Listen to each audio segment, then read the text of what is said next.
ચલો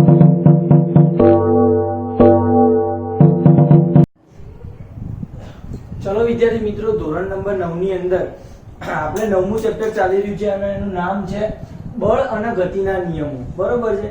તો પદાર્થ પર લાગતું બળ વિશે આપણે બહુ જ મસ્ત ચર્ચા કરી અને ન્યૂટન ગતિનો બીજો નિયમ જોયો.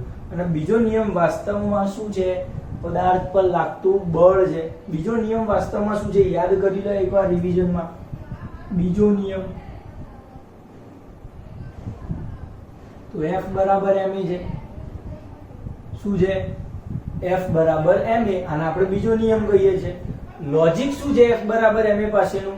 F બરાબર ma પાસેનું લોજિક એટલું કે આ a છે એ વાસ્તવમાં શું છે? v - u upon t છે. શું છે એ? v - u upon t.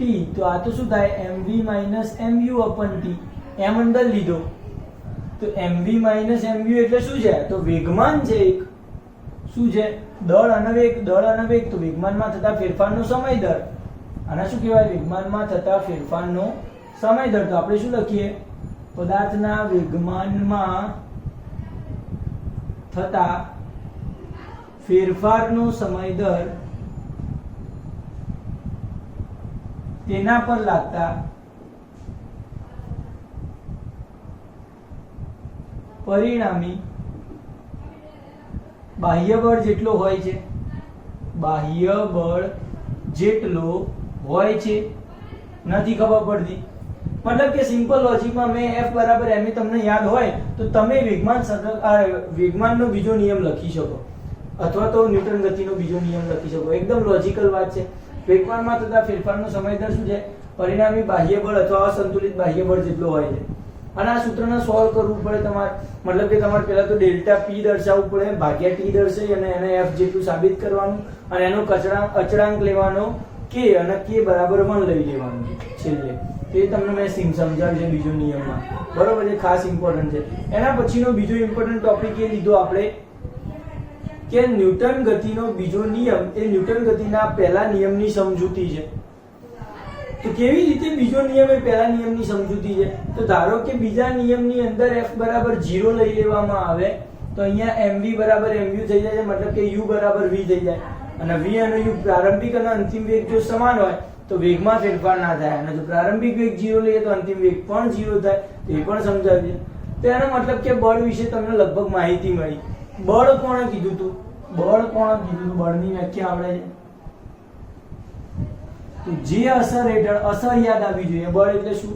અસર. જે અસર હેઠળ પદાર્થ ગતિમાન અથવા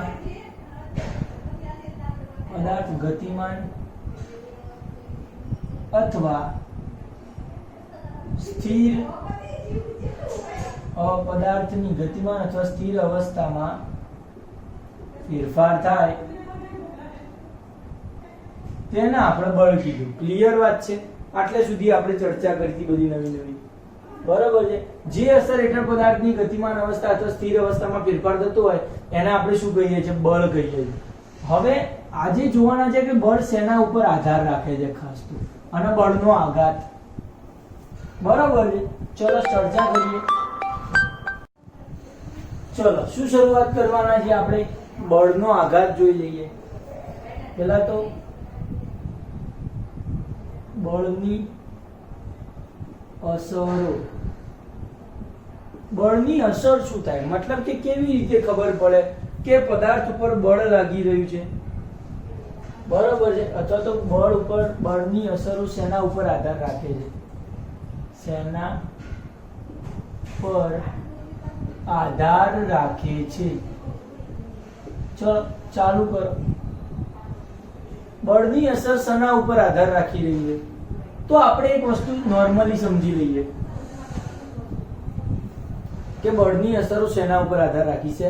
નંબર 1, પદાર્થ ઉપર લાગતું બળ જે છે એ શેના ઉપર આધાર રાખે? સાદી ભાષામાં બોગસ સવાલ લખ્યો છે. બરોબર? પદાર્થ પર લાગતું બળ શેના ઉપર આધાર રાખે? અસર બસર જવાબ.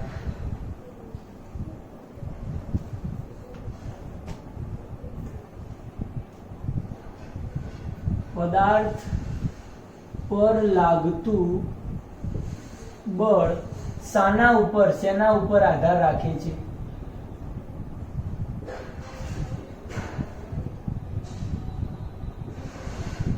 બરોબર છે, તો આપણે આન્સર શું લખી શકીએ? શેના ઉપર આધાર રાખતું છે?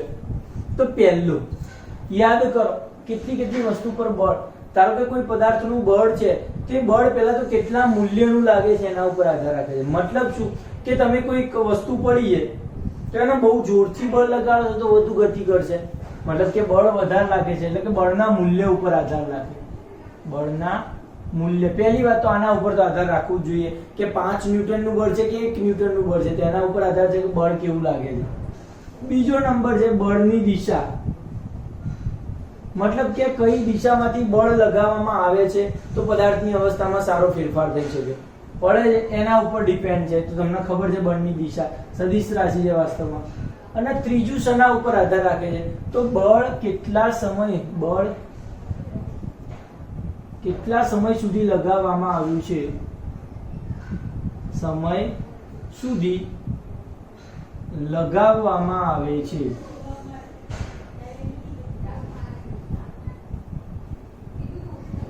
એના ઉપર આધાર રાખે. બળ કેટલા સમય સુધી લગાવવામાં આવે છે એના ઉપર આધાર રાખે. મતલબ કે મેં હમણાં એક ઉદાહરણ આપ્યું હતું વચ્ચે કે કોઈ ગાડી જે છે એને ધક્કો મારી રહ્યા છે, તો એ ધક્કો મારો છો તો એ બળ તમે લગાવો છો એનો સંગ્રહ થાય છે. ખાસા સમય સુધી ધક્કો મારી રાખો એટલા જ મૂલ્યનો તો બળ ગાડી ચાલવા માંડે છે. બરોબર છે, 1 મીટર પર સેકન્ડનો પ્રવેગ ઉત્પન્ન થાય છે. તો એનો મતલબ કે બળ કેટલા સમય સુધી લગાવવામાં આવે છે એના ઉપર આધાર રાખે છે. તો આની ચર્ચા કરી રહ્યા છે. તો વાસ્તવમાં બળ 3 વસ્તુ ઉપર આધાર રાખે છે, મગજમાં ક્લિયર રાખજો. બરોબર વાત છે. હવે આપણે જોવાના છે બળનો આઘાત. શું જોવાના છે? બળનો આઘાત કેવો હોય? બરોબર છે, તો બળનો આઘાત એટલે કે પદાર્થ પર લાગતા બળનું મૂલ્ય અને તે પદાર્થ પર બળ કેટલા સમય સુધી લાગે છે તેના ગુણનફળને બળનો આઘાત કહે છે. મતલબ એમ કે બળના આઘાતને ધ ફોર્સ ઓફ ઇમ્પલ્સ કહીએ. ઇંગ્લિશમાં શું કહેવાય આના? લખીએ અહીંયા ક્યાંક, the force of FORC, the force of impulse, અને એના માટે એના I તરીકે દર્શાવીશું, ઇમ્પલ્સ ઓફ ફોર્સ. બરોબર છે, તો બળનો આઘાત કહેવાય. તો I જે છે બરોબર છે એને શું કહીશું આપણે? તો કે પદાર્થ પર લાગતું બળનું મૂલ્ય F અને તેના પર કેટલા સમય સુધી લાગે છે એ સમય T, એ બંનેના ગુણાકારના બળનો આઘાત કહેવાય. તો I જે બળનો આઘાત છે, આ બળ છે અને આ સમય છે. ક્લિયર વાત છે. તો આના ઉપર ડિપેન્ડ છે કે બળનો આઘાત કેવો હોય છે, કેટલા સમય સુધી, મતલબ કે બળ લાગવાના મૂલ્ય ઉપર આધાર રાખે છે અને એના સમય, એ બંનેના ગુણાકાર ઉપર. હવે આપણે જોઈએ કે આનો એકમ શું હશે? SI એકમ. તો વિચારી શકો, બળનો એકમ શું છે? ન્યૂટન, અને સેકન્ડનો સમયનો એકમ છે સેકન્ડ, તો ન્યૂટન સેકન્ડ, NS એ SI એકમ થશે. અથવા બીજો એકમ શું થઈ જાય? તો F નો એકમ શું છે? તો કિલોગ્રામ મીટર પર સેકન્ડ સ્ક્વેર. બીજો એકમ આવો તો કિલોગ્રામ મીટર પર સેકન્ડ સ્ક્વેર. એટલે પર સેકન્ડ સ્ક્વેર છે એ તો છેદમાં છે, કિલોગ્રામ મીટર પર સેકન્ડ સ્ક્વેર ગુણ્યા સમયનો સેકન્ડ, તો 1 સેકન્ડ જતી રહી, તો આન્સર શું આવે? કિલોગ્રામ મીટર પર સેકન્ડ. ખાલી કિલોગ્રામ મીટર પર સેકન્ડ. તો બળના આઘાતનું જે SI એકમ છે એ છે કિલોગ્રામ મીટર પર સેકન્ડ. તો તમને એની ખબર પડવી જોઈએ. બરોબર છે. વાસ્તવમાં આ છે F × T, તો એ કેટલું હોય? F × કેટલું હોય? T. મતલબ કે પદાર્થ ઉપર લાગતા ન્યૂટન ગતિના બીજા નિયમ પ્રમાણે, શના નિયમ પ્રમાણે? ન્યૂટન ગતિના બીજા નિયમ પ્રમાણે શું થશે? તો કે F બરાબર ડેલ્ટા P અપન T લખાય. એનો મતલબ એમ, કારણ કે વેગમાનમાં થતો ફેરફાર, આ વેગમાન છે P, વેગમાનમાં થતા ફેરફારના સમય અને પદાર્થ પર લાગતા બળ જેટલું હોય, એનો બીજો નિયમ કહીએ છીએ આપણે. T ક્યાં જતો રહે? F into T બરાબર delta P. F into T કોના જેટલું છે? ઇમ્પલ્સ જેટલું છે, I બરાબર ડેલ્ટા P. મતલબ કે બળનો આઘાત જે છે એ પદાર્થ પર લાગતા વેગમાનના ફેરફારના દર જેટલો હોય છે. બળનો આઘાત વેગમાનમાં થતા ફેરફારના દર જેટલો હશે. ખ્યાલ આવી ગયો? તો એ તમને ખાસ યાદ આવવું જોઈએ. એસક્યુ માં પૂછાઈ શકે છે કે બળના આઘાતનું મૂલ્ય કોના જેટલું હોય, અથવા તો ખરું કે ખોટું કે બળનો આઘાતનું મૂલ્ય એ વેગમાનમાં થતા ફેરફાર જેટલું છે? તો કે હા, સાચી વાત છે. તો એ તમને ખાસ આવડવી જોઈએ. વધારામાં કેવી રાશિ થશે? સદિશ કે અદિશ થશે? તો કે બળ સદિશ છે, સમય અદિશ છે, તો રાશિ આ થશે સદિશ. બળનો આઘાત છે એ સદિશ રાશિ છે, યાદ આવવી જોઈએ. ફાવશે? તો આ થઈ ગયો બળનો આઘાત અને એના પર લાગતું બળ શેના ઉપર આધાર રાખે છે, એ બે વાત આવડવી જોઈએ. આટલી વાત બહુ સિમ્પલ વાત છે. આના પછી આપણે ચર્ચા કરવાના છે ન્યૂટન ગતિ, the third law of motion, ત્રીજો નિયમ. The third law of motion શું હશે એની ચર્ચા કરીએ. બહુ મસ્ત નિયમ છે, સમજવાની મજા આવશે લખવા કરતા, એટલે ધ્યાન રાખજો જરા. આટલું બધું કઈ લખીશ નહીં ન્યૂટન ગતિના ત્રીજા નિયમમાં, ખાલી સમજાવવાનો પ્રયત્ન કરીશ. ન્યૂટન ગતિનો ત્રીજો નિયમ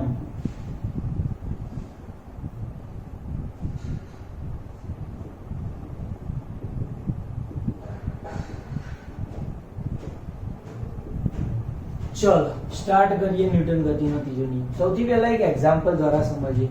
એક્ઝામ્પલ નંબર 1 છે ક્રિકેટની કેચ.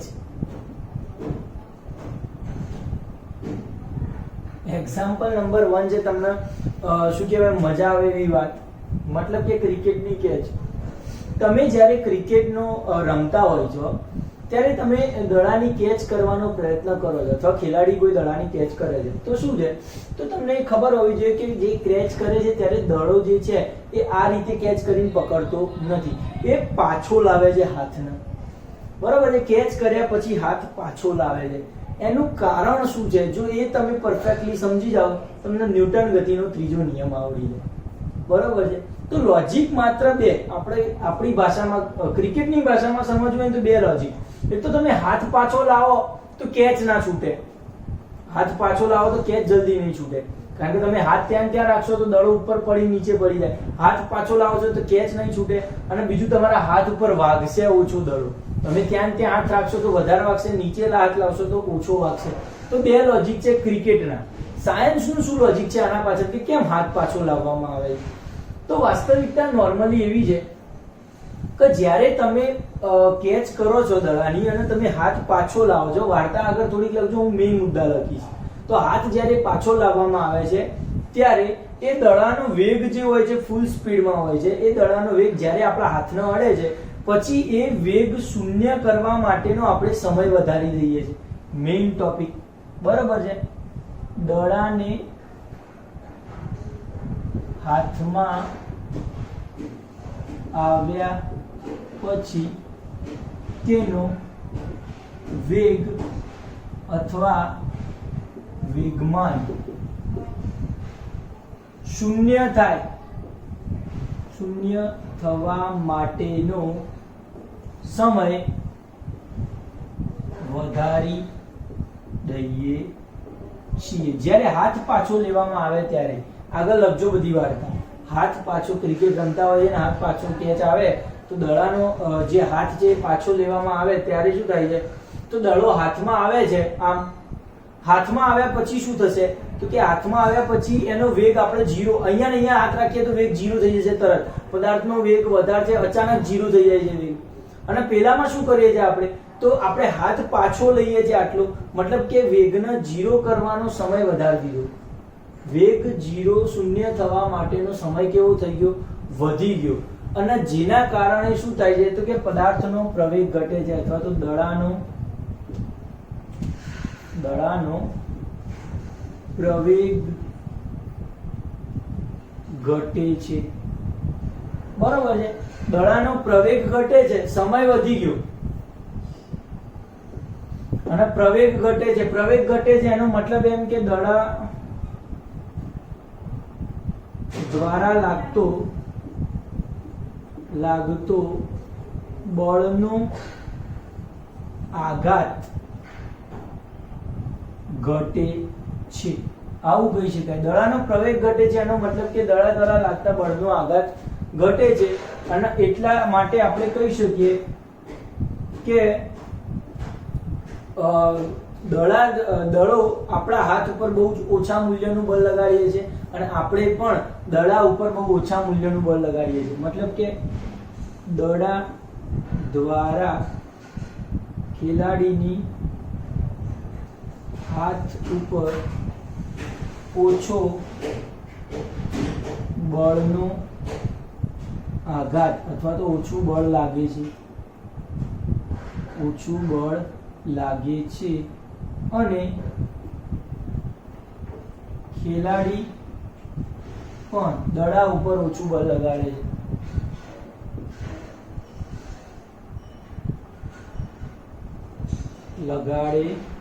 છે અને ખેલાડીને હાથમાં ઈજા થતી નથી. સિમ્પલ લોજિક છે. શું લોજિક વાપર્યું? પહેલો મુદ્દો ખાસ આવવો જોઈએ કે એનો વેગ જે છે એ શૂન્ય થવાનો તમે સમય વધારી દીધો. ધારો કે પહેલા પદાર્થ ગતિમાં હોય, જો તમે ત્યાં કેચ પકડો તો વેગ અચાનક વેગ શું હતો, u કરીને કંઈક વેગ હતો એ v થવા માટે 0 કરી દીધો. એનો અંતિમ વેગ કેવો, તરત જ 0 કરી દીધો, અટકાઈ દીધો. તો મતલબ કે શું થશે તો કે કોઈ પદાર્થ ધારો કે પ્રારંભિક વેગ જે સમજો 5 મીટર પર સેકન્ડ, પછી તમે એનો આ પ્રારંભિક વેગ અંતિમ વેગ v છે એનો તરત 0 કરી દો. બરાબર છે. અને સમય તો એટલો જ છે, સમયમાં બહુ જાજો ફેરફાર થતો નથી. ધારો કે 5 સેકન્ડ થાય છે તો u - v / t ઉપરથી શું કહી શકાય, 5 - 0/5 સેકન્ડ, તો 1 મીટર પર સેકન્ડ આવે છે આન્સર. બરાબર. મતલબ કે જો હવે તમે સમજી શકો કે આ ટાઈમિંગ જે છે આ શાનું મૂલ્ય છે, v - u/t, પ્રવેગ a નું મૂલ્ય છે. જો હું આ ટાઈમિંગ જે છે એ વધારી દઉં, બરાબર છે, સમય વધારી દઉં શૂન્ય થવાનો, વેગ શૂન્ય થવા માટેનો સમય વધારી દઉં છું, તો અહીંયા જો વધારો થાય સમયનો તો આ વ્યસ્ત પ્રમાણમાં છે એટલે પ્રવેગ કેવો થાય, ઘટે. તો પ્રવેગ ઘટે. પ્રવેગ ઘટે તો બળનો આઘાત ઘટે, કારણ કે પ્રવેગ ઉપર ડિપેન્ડન્ટ છે બળનો આઘાત. બળનો આઘાત શું છે, વેગમાનમાં થતો ફેરફાર. તો આને એમ વડે ગુણી નાખું તો એ થઈ જશે. મતલબ કે બળનો આઘાત ઘટે છે અને બળનો આઘાત ઘટે તો પદાર્થ દડા દ્વારા ખેલાડી પર જે બળ લાગવાનું છે એ ઘટી જશે. મતલબ કે દડો ઓછો વાગશે. બરોબર છે. ઓછું બળ લાગે છે અને ખેલાડી પણ દડા ઉપર ઓછું બળ લગાવે છે. ખેલાડીના હાથમાં ઈજા થતી નથી. બરોબર છે. મતલબ કે આ લોજિક છે કે આ વધારી દેવામાં આવે છે અને આ શૂન્ય, મતલબ કે આ ગેપ જે છે એ ઓછો કરી દીધો. બરોબર છે. અહીંયા વેગ જે છે આપણો અંતિમ વેગ કેવો થશે, ઓછો થઈ જશે. મતલબ કે 0 થશે નહીં. આપણે શું કર્યું છે, 0 થવા માટેનો સમય વધારી દીધો એટલે ધીમે ધીમે વેગ 0 થશે. પડે છે ખબર? એટલે આમાં ટાઈમિંગ વધારી દીધો તો ટાઈમિંગ વધે છે તો પ્રવેગ ઘટી ગયો. આ લોજિક લગાવી છે મેં.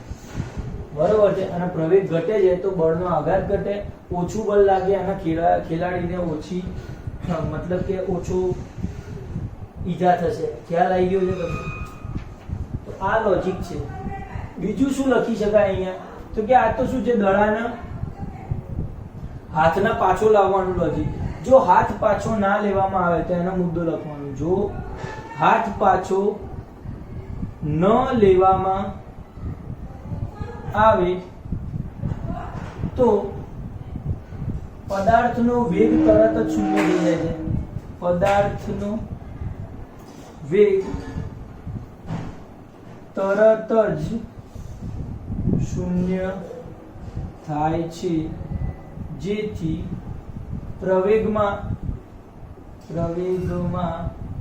વધારો થશે. વધારો થાય છે અને એ પ્રમાણે બળનો આઘાત પણ વધશે અને પદાર્થ ઉપર વધુ બળ લાગશે. પદાર્થ પર વધુ બળ લાગે છે. ક્લિયર વાત છે. પદાર્થ ઉપર વધુ બળ લાગે છે એવું કહી શકાય. પ્રવેગ વધી જાય એટલે પદાર્થ ઉપર બળ વધે, કારણ કે m * એ સૂત્ર છે. દળ તો સેમ હોય, F બરાબર શું છે, m એ સૂત્ર છે. તો જો આ પ્રવેગ વધતું હોય તો બળ પણ વધી જવાનું, કારણ કે m તો અચળ છે. જે દળાનું મૂલ્ય હોય તો એનું એ જ રહેવાનું છે. તો જેમ પ્રવેગ વધે એમ બળ વધે, પ્રવેગ ઓછું થાય એમ બળ ઓછું થાય. તો આપણે જેમ બને એમ પ્રવેગ ઘટાડવાનો પ્રયત્ન કરીએ. તો પ્રવેગ ઘટાડવા માટે શું કરવું પડે? ટાઈમિંગ વધારવું પડે. તો આપણે ટાઈમિંગ વધાર્યો. ટાઈમિંગ વધારવા 0 થવા માટે આપણે શું કર્યું? હાથના પાછો લીધો. બસ આ જ લોજિક છે. બરાબર છે. તો એનો મતલબ એમ કે આપણે શું કરીએ, ટાઈમિંગમાં થોડો ફેરફાર કર્યો. હજી બીજું એક ઉદાહરણ, 2-3 ઉદાહરણ વિચારો. જેમ કે લાંબી કૂદ અથવા ઊંચી કૂદ હોય તો જ્યારે લાંબી કૂદ છે સમજી લો, તો જ્યારે કોઈ માણસ જે છે દોડીને આવે છે અને કૂદે છે, કૂદ્યા પછી જ્યારે જે જગ્યાએ પડે છે ત્યાં કાં તો રેતીનું સ્તર પાથરેલું હોય છે મોટું જાડું, બરોબર છે, કાં તો પછી કંઈક ગાદી મૂકેલી હોય છે. એવું કેમ હોય છે? ચલો બરોબર છે. કેમ રેતીનું સ્તર જોવા મળે છે? લાંબી કૂદમાં રેતીનું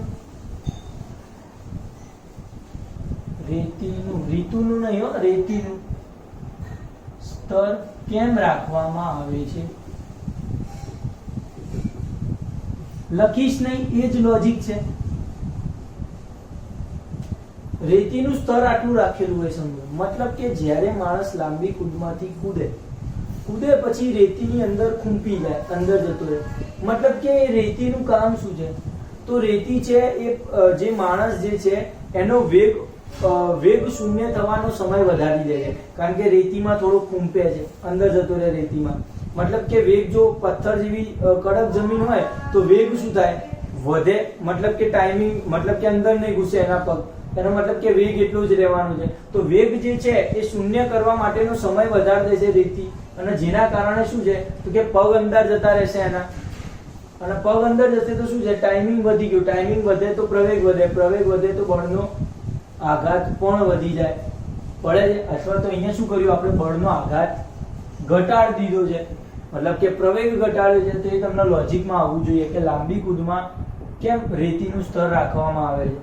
બરોબર વાત છે. આવશે. બીજો ટોપિક શું છે? એ લોજિક લગાવવાનું છે. લાંબી કૂદમાં કેમ રેતીનું સ્તર રાખવામાં આવે છે? લખવું હોય તો લખી નખાય કે અહીંયા લાંબી કૂદમાં માણસ જ્યારે રેતી પર કૂદે છે ત્યારે રેતી દ્વારા માણસના માણસનો વેગ શૂન્ય કરવા માટેનો સમય વધે છે. માણસ દ્વારા શું થશે? વેગ શૂન્ય કરવાનો, રેતી દ્વારા માણસનો વેગ શૂન્ય કરવાનો સમય વધારી દીધો. સમય વધે તો શું વધે? પ્રવેગ ઘટે. પ્રવેગ ઘટે તો બળનો આઘાત ઘટે, અને બળનો આઘાત ઘટે તો વેગમાન પણ ઘટ્યું અને ઓછું બળ લાગે. મતલબ કે માણસ રેતી ઉપર અથવા તો જમીન ઉપર ઓછું બળ લગાડશે અને જમીન પણ માણસ ઉપર ઓછું બળ લગાડશે. બંને બળ સામસામે લાગે, યાદ રાખજો. તો માણસ પણ ઓછું બળ લગાડે છે અને રેતી પણ ઓછું બળ લગાડે છે સામસામે. એટલા કારણે જો કૂદે તો એને વાગશે નહીં અથવા ઝાટકો ના આવે શરીરમાં. એટલા માટે રેતી રાખવામાં આવે છે. આગળનો લોજિક, આગળનો ક્વેશ્ચન શું છે? કરાટેનો ખેલાડી એક જ ઝટકામાં કેવી રીતે બરફની પાટ તોડી નાખે છે? કરાટેનો ખેલાડી એક જ ઝટકામાં રેતીની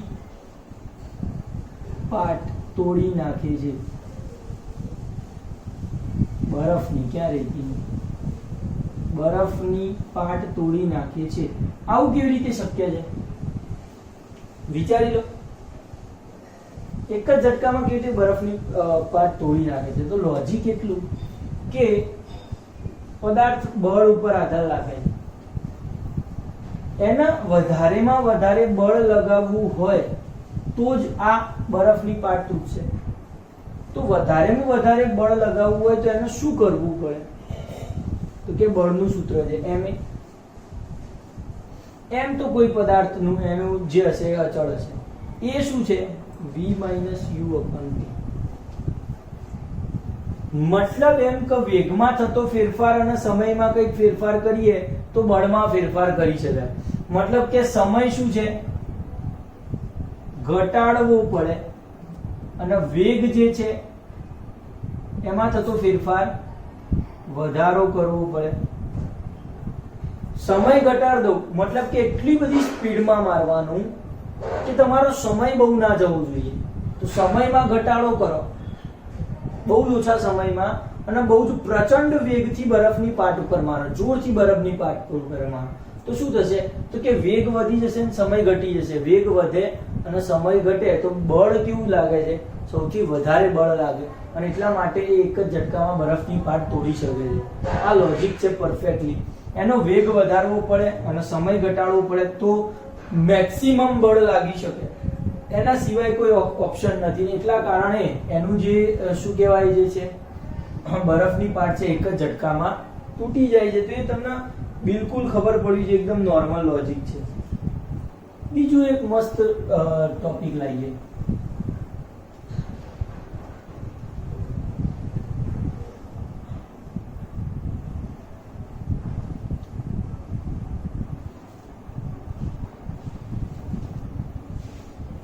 ચલો, એક છે માલ ભરેલી ટ્રક. શું છે? એક ભરેલી ટ્રક અને ખાલી ટ્રક પર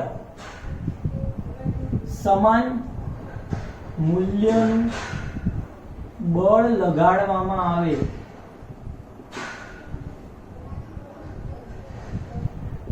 તો મતલબ કે સમાન મૂલ્યની બ્રેક મારી છે તો સમાન મૂલ્યનું બળ લગાડવામાં આવે તો કઈ ટ્રક ઝડપથી ઊભી રહેશે? લગાવો લોજિક. જબરજસ્ત ક્વેશ્ચન છે. ક્વેશ્ચન શું છે? બે ટ્રક છે.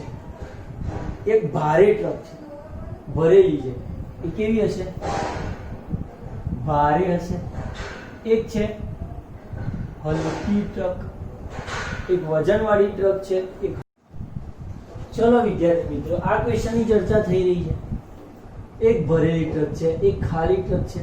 બંને સમાન મૂલ્યનું બળ લગાડવામાં આવે છે. મતલબ કે એક ભરેલી ટ્રક અને ખાલી ટ્રક સમાન વેગથી સૌથી પહેલા ગતિ કરી રહી છે. લોજિક સમજો. સમાન વેગથી ગતિ કરી રહી છે. બંને ઉપર સમાન મૂલ્યની બ્રેક લગાડવામાં આવે છે તો આ ટ્રક વહેલા ઊભો રહેશે કે આ ટ્રક વહેલા ઊભો રહેશે? મતલબ કે ખાલી ટ્રક કે ભારે ટ્રક બેમાંથી કયો ટ્રક વહેલા ઊભો રહેશે એ આપણે જોવું છે. સૌથી પહેલા શું કરીએ તો કે પદાર્થ પર નું બળ જે છે એના ઉપર ડિપેન્ડ થશે કેવી રીતે લાગે છે. સમાન મૂલ્યનું બળ લાગે છે, બરોબર વાત છે. હવે હું આને કન્વર્ટ કરું વેગમાનમાં. તો ધારો કે પ્રારંભિક વેગમાન મતલબ કે u વેગતા એ u જેટલા સમાન વેગથી ગતિ કરી રહ્યા હતા તો પ્રારંભિક વેગમાન કેટલું થશે? p1 બરાબર m1u1 અને અંતિમ પ્રારંભિક વેગમાન ખાલી ભરેલી ટ્રકનું રાખો, ભરેલી ટ્રકનું ખાલી અને ખાલી ટ્રકનું પ્રારંભિક વેગમાન p2 બરાબર m2u2 આવું થાય. ખાલી ટ્રકનું વેગમાન કેવું થયું? હવે બંને સ્થિર થાય છે બ્રેક માર્યા પછી. તેથી અંતિમ વેગમાન તો કેવું થશે? બંનેનું 0 થઈ જશે. એનો મતલબ એમ કે વેગમાનમાં થતો ફેરફાર ડેલ્ટા p1 બરાબર શું થશે m1 u1 અને ડેલ્ટા p2 m2 u2 થશે. કારણ કે વેગમાનમાં થતો ફેરફાર પ્રારંભિક માઈનસ અંતિમ, પ્રારંભિક આવ્યો છે અંતિમ 0 છે, m1 u1 માઈનસ 0 તો m1 u1 જ આવશે. આમાં m2 u2 માઈનસ 0 તો m2 u2 જ આવશે. તો પ્રારંભિક વેગમાન m1 u1 આવ્યો, અંતિમ વેગમાન m2 u2 આવે. હવે લોજિક શું ખબર છે આપણને તો કે દળ જે m1 જે મોટું છે m2 કરતા, દળ શું છે મોટું છે અને u સમાન છે u1 ને u2 તો m1 અહીંયા u1 ગુણું અને અહીંયા u2 ગુણું, બંને ગુણી શકું સામસામે કારણ કે સમાન મૂલ્યનો વેગ છે, બંને સમાન મૂલ્યથી વેગથી ગતિ કરી રહ્યા છે. તો એનો મતલબ કે ડેલ્ટા p1 જે મોટો થાય છે ડેલ્ટા p2 કરતા. આનો પરિણામ નંબર 1 કહી દો. પડે છે ડેલ્ટા p1 જે p2 કરતા મોટો છે. હવે એક કામ કરો, બળની કેલ્ક્યુલેશન કરો. અહીંયા સુધી ખબર પડવી જોઈએ તમને લોકોને. ડેલ્ટા p1 છે કે આવું m1 u1, ડેલ્ટા p2 છે m2 u2 છે. m1 અને m2, m1 જો મોટા હોય તો u1 અને u2 બંને સમાન મૂલ્યના છે, બંનેના ગુણ સામસામે. તો આ ડેલ્ટા p1 મોટું છે ડેલ્ટા p2 કર્યું. હવે તમને ન્યૂટન ગતિના બીજા નિયમ પ્રમાણે શું યાદ છે?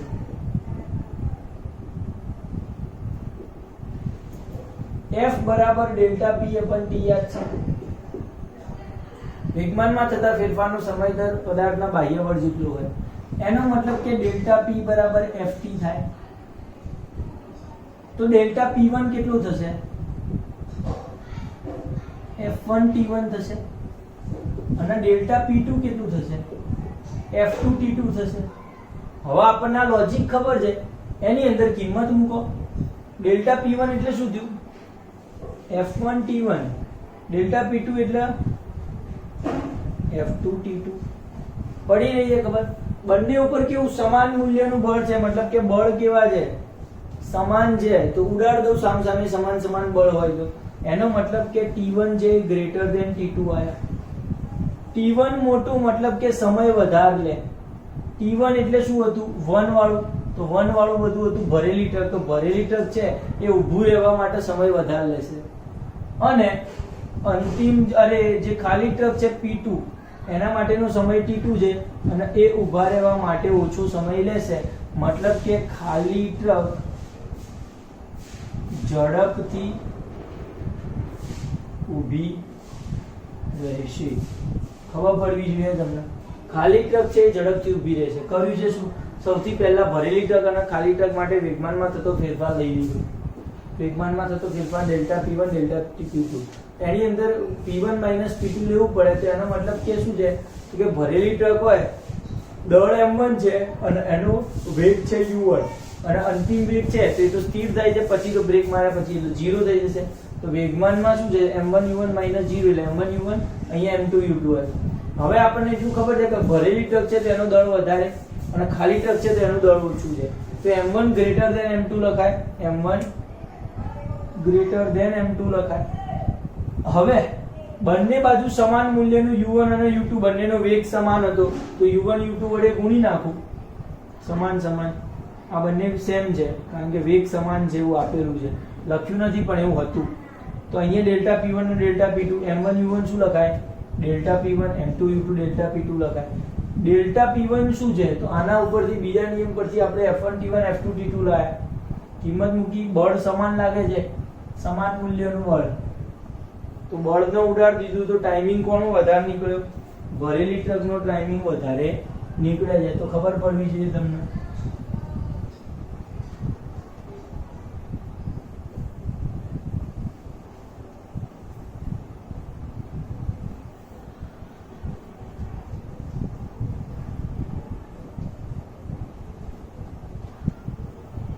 ચલો આગળ જોવાના છે ન્યૂટન ગતિનો ત્રીજો નિયમ.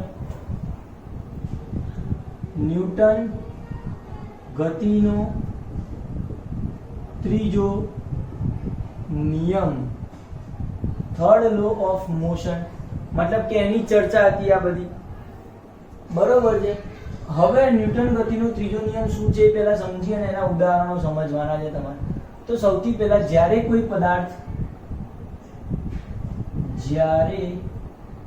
કોઈ એક પદાર્થ બીજા પદાર્થ સાથે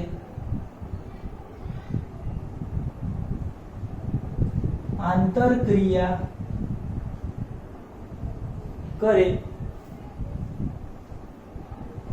ત્યારે પહેલો પદાર્થ જેટલા મૂલ્યનું બીજા પદાર્થ ઉપર બળ લાગે છે, પહેલો પદાર્થ બીજા પદાર્થ પર બળ લગાડે છે અને બીજો પદાર્થ પણ પહેલા પદાર્થ ઉપર બળ લગાડે છે,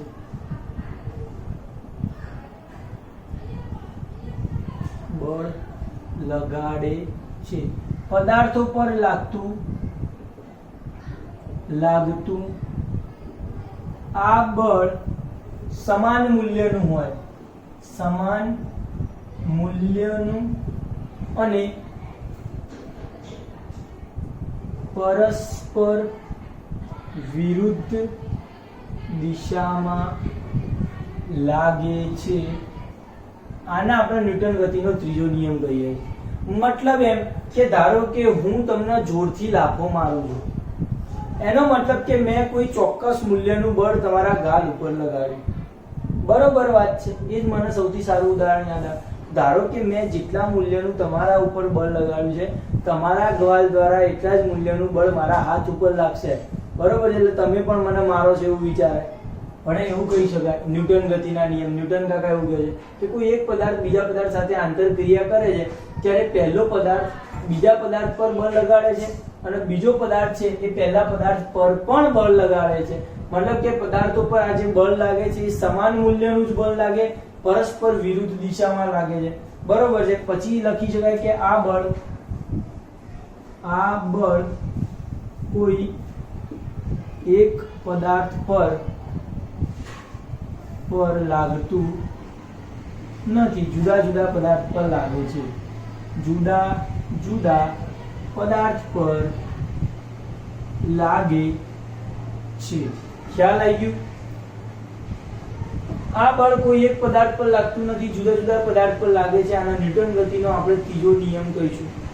ખ્યાલ આવવો જોઈએ તમને. ઉદાહરણ લઈએ સૌથી પહેલા સ્પ્રિંગ કાંટો.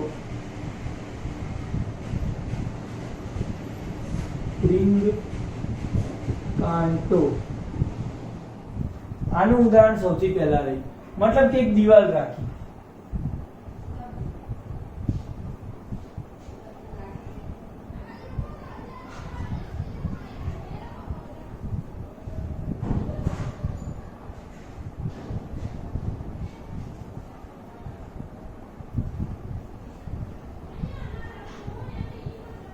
અહીંયા ધારો કે એક સ્પ્રિંગ કાંટાને જોડી દીધો છે દિવાલ સાથે.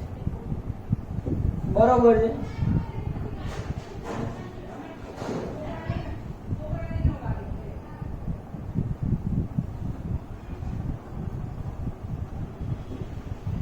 ચલો, અને આ બાજુથી આ સ્પ્રિંગ કાંટાને ખેંચે છે. બે સ્પ્રિંગ કાંટા જોડ્યા છે.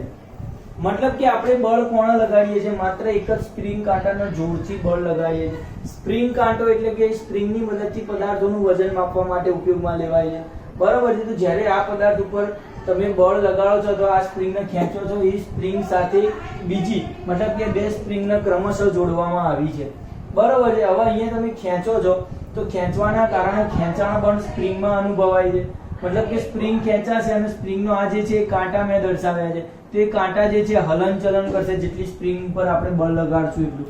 બરાબર છે. મતલબ કે જો અહીંયા એક જ બાજુથી બળ લગાડવામાં આવે છે, એક જ બાજુ તો દિવાલ છે, બંને બાજુથી બળ લગાડ્યું નથી, તો શું થશે? તો કે બળ લગાડવાની સાથે અહીંયા ધારો કે 50 ઉપર આવતો હોય સ્પ્રિંગ કાંટો, તો અહીંયા પણ 50 ઉપર કાંટો આવે છે. ખ્યાલ આવી ગયો? એનું કારણ શું છે? મતલબ કે પદાર્થ ઉપર ધારો કે આ પદાર્થ ઉપર બળ લગાડ્યું, બરોબર છે, તો વાસ્તવમાં આ પદાર્થ પણ ખેંચાય છે સાથે સાથે એ પદાર્થ, કારણ કે આના કનેક્શનમાં છે તો આના ઉપર બળ લાગે તો આના ઉપર પણ બળ લાગે છે. આ બંને બળ કેવું છે? સમાન મૂલ્યનું, મતલબ કે આ વાસ્તવમાં કનેક્ટેડ છે એટલે બંને એકબીજા ઉપર બળ લગાવશે. બરોબર છે, સમાન મૂલ્યનું બળ લગાડશે પરસ્પર વિરુદ્ધ દિશામાં, અને એટલા માટે બંને ઉપરનો સ્પ્રિંગ કાંટાનો જે આંક છે એ એક જ મૂલ્યનો સમાન રહેશે. તો એક આ ઉદાહરણ તમને સ્પ્રિંગ કાંટા વાળું આવડવું જોઈએ. હું લખવાનું નથી કશું, તમે વિચારી લેજો. અથવા તમારી પાસે કોઈ મટીરિયલ હોય તો તમે ડાયરેક્ટ વાંચી શકો છો, અથવા તમારી પાસે પાઠ્યપુસ્તક સરસ મજાનું છે અને બહુ મસ્ત ભાષામાં લખેલું છે, એમાં કોઈ ચિંતા કરવાની જરૂર છે નહીં. આગળનું ઉદાહરણ આપણે લેવાના છે, બંદૂકની ગોળી લઈ લઈએ અને પછી રસ્તા ઉપર ચાલતો આપણે જ લઈએ. જ્યારે તમે રસ્તા પર ચાલતો વ્યક્તિ, આયરું ઉદાહરણ લઈએ. રસ્તા પર ચાલતા વ્યક્તિ ઉપર કેવી રીતે બળ લાગે છે? મતલબ કે તમારા સ્નાયુ બળ જે છે એની અંદર એનર્જી રહેલી છે. તમે ખોરાક ખાઓ છો તો એ એનર્જીનો ઉપયોગ કરી અને તમારા સ્નાયુ બળ વડે પગ ઉપર, પગ દ્વારા બળ લગાવવામાં આવે છે જમીન ઉપર. તમે જ્યારે આમ પગલું મૂકો છો ત્યારે તમારા સ્નાયુ દ્વારા પગ વડે જમીન ઉપર બળ લગાડવામાં આવે છે. હવે ન્યૂટન તો શું કહે છે કે ધારો કે જમીન અને પગ બે જણાની વાત છે અહીંયા, જમીન અને પગની. તો ધારો કે પગે જમીન ઉપર બળ લગાડ્યું તો એટલા જ મૂલ્યનું બળ જમીન પગ ઉપર પણ લગાડશે. પણ એ જે બળ જમીન દ્વારા લાગતું બળ છે એ વિરુદ્ધ દિશામાં છે. મતલબ કે તમે ઉપરથી જમીન ઉપર નીચે બળ લગાડ્યું છે, જમીન નીચેથી ઉપરની દિશામાં તમને બળ લગાડશે. બળે એટલે તમે જેટલા મૂલ્યનું બળ લગાડો છો એટલું પરસ્પર વિરુદ્ધ દિશામાં બળ જમીન પણ તમારા ઉપર લગાડશે. અને પછી તમારો પગ જે છે એ પાછો ઉપર છે, મતલબ કે તમને ચાલવા માટે સક્ષમ કરે છે ન્યૂટન ગતિનો ત્રીજો નિયમ. બરોબર છે, મતલબ કે તમે ચાલો છો, તમારા સ્નાયુ વડે જમીન ઉપર બળ લગાડ્યું, એ જમીન દ્વારા એટલા જ મૂલ્યનું અને વિરુદ્ધ દિશામાં બળ પગ ઉપર લાગ્યું અને પગ પાછો ખેંચાય છે ને આપણે આગળ ચાલીએ છીએ.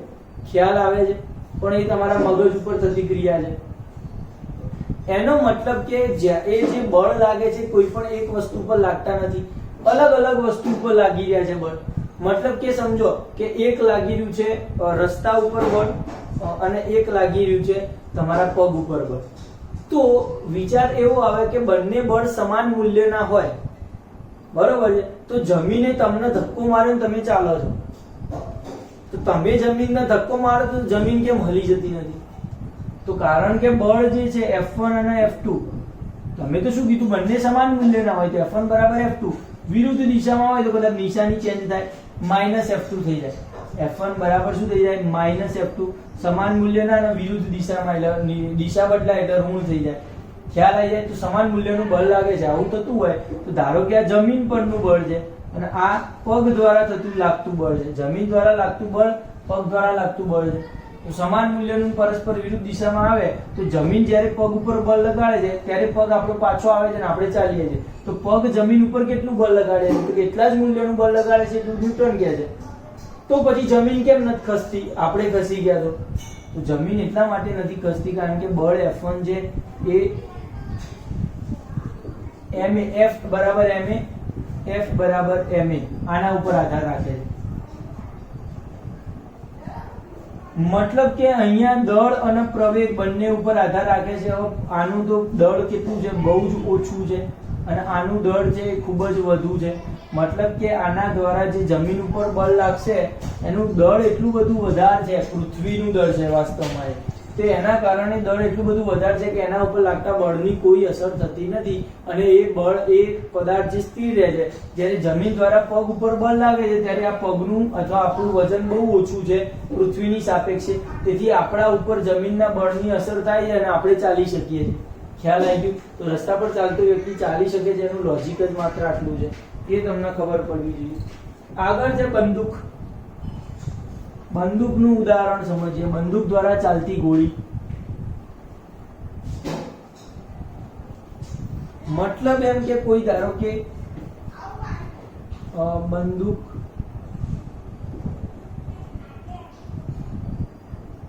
લાગતું બળ.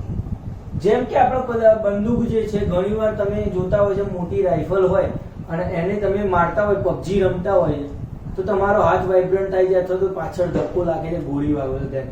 વાસ્તવમાં શું થાય છે કે તમે જ્યારે ટ્રિગર દબાવો છો ત્યારે અંદરની જે પાછળની સ્પ્રિંગ છે એના દ્વારા તમારા શું કહેવાય ગોળી ઉપર ફૂલ જોરથી ફોર્સ લાગે છે, સ્પ્રિંગ છૂટે છે અને તમારા ગોળી ઉપર ફોર્સ લાગે છે. ગોળી પર ફોર્સ લાગવાના કારણે શું થાય છે તો કે ગોળી આગળની દિશામાં ગતિ કરે છે ફૂલ સ્પીડથી. પણ જેટલા મૂલ્યનું બળ બંદૂક દ્વારા ગોળી ઉપર લાગે છે એટલા જ મૂલ્યનું અને વિરુદ્ધ દિશામાં બળ ગોળી દ્વારા બંદૂક ઉપર પણ લાગે છે અને જેના કારણે તમે જ્યારે ગોળી ચલાવો છો ત્યારે બંદૂક સહેજ પાછી આવે છે. બરોબર છે. જેટલી ગોળી જાડી મોટા મૂલ્યની હોય એટલું પાછું આવે. મતલબ કે શોટગન જેવી બંદૂક હોય તો વધારે પાછી આવશે બંદૂક, અને નાની રાઇફલ હશે નાની બંદૂક તો ઓછી પાછી આવશે.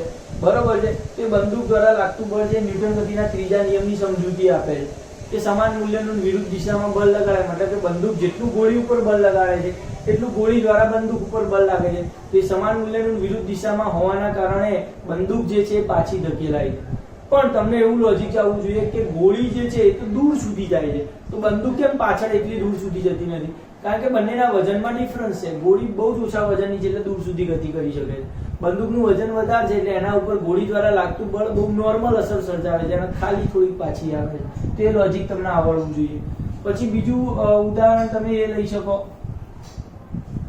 ખલાસી વાળું. ખલાસી હોડીમાંથી બહાર કૂદકો મારે છે. કિનારી ઉપર હોડી આવી જાય પછી ખલાસી જે છે એ હોડી ઉપરથી બહાર કૂદકો મારે છે. તો જ્યારે હોડી પરથી બહાર કૂદકો મારે છે ત્યારે ખલાસી જે છે એ કૂદકો મારતા સમયે એના પગ દ્વારા હોડી ઉપર બળ લગાડે છે, અને હોડી પણ ખલાસી ઉપર એટલા જ મૂલ્યનું બળ વિરુદ્ધ દિશામાં લગાડે છે. એટલે કે ખલાસીનું જે જોર છે વધી અને કૂદી અને કિનારા ઉપર આવી શકે છે. તો એ ન્યૂટન ગતિના ત્રીજા નિયમના આધારે છે. તો જેટલું ખલાસી હોડી ઉપર બળ લગાડે છે એટલા જ મૂલ્યનું વિરુદ્ધ દિશામાં બળ હોડી દ્વારા ખલાસી ઉપર લગાડવામાં આવે છે અને ખલાસી છે એ કૂદી શકે છે. ક્લિયર વાત છે? તો આ થઈ ગયું ન્યૂટન ગતિના ત્રીજા નિયમ. ફરીથી એક વખત વાંચી લો. જ્યારે કોઈ પદાર્થ બીજા પદાર્થ પર આંતરક્રિયા કરે ત્યારે પહેલો પદાર્થ બીજા પદાર્થ પર બળ લગાડે અને બીજો પદાર્થ પહેલા પદાર્થ પર બળ લગાડે. તો પદાર્થો પર જે આ બળ લાગેલું છે એ સમાન મૂલ્યનું હોય અને પરસ્પર વિરુદ્ધ દિશામાં લાગે છે. તો આ બળ છે કોઈ એક પદાર્થ ઉપર ના લાગે. મતલબ કે ગોળી અને બંદૂકનો વિચાર કરો તો કોઈ એક પદાર્થ એક ગોળી ઉપર જ બળ નથી લાગતું, બંને ઉપર લાગે છે, જુદા જુદા પદાર્થ ઉપર લાગે છે. ખ્યાલ આવી ગયો? અને એ સમાન મૂલ્યનું હોય, વિરુદ્ધ દિશામાં હોય. તો આ તમને યાદ આવવું જોઈએ. ન્યૂટન ગતિનો ત્રીજો નિયમ આવશે યાદ? બરોબર છે. અને એના 4 ઉદાહરણ.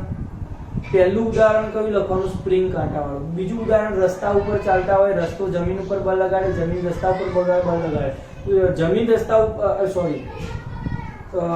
રસ્તાવાળું મતલબ કે માણસ રસ્તા ઉપર અથવા તો જમીન ઉપર બળ લગાડે, જમીન માણસ ઉપર બળ લગાડે. તો માણસ દ્વારા જમીન ઉપર બળ લગાડવામાં આવે છે ત્યારે જમીન હલતી નથી, પણ જમીન દ્વારા માણસ ઉપર બળ લગાડે તો માણસ હલે છે અને આગળ ચાલે છે, પડે છે. તેનું કારણ માત્ર એટલું જ છે કે જમીનનું વજન વધારે છે એટલે બળ લગાડી શકતું નથી આપણે એના ઉપર. એ રીતે બંદૂકમાં ને એ રીતે ખલાસી દ્વારા હોડીમાં. તો તમને ખાસ આવડવા જોઈએ ન્યૂટન ગતિનો ત્રીજો નિયમ.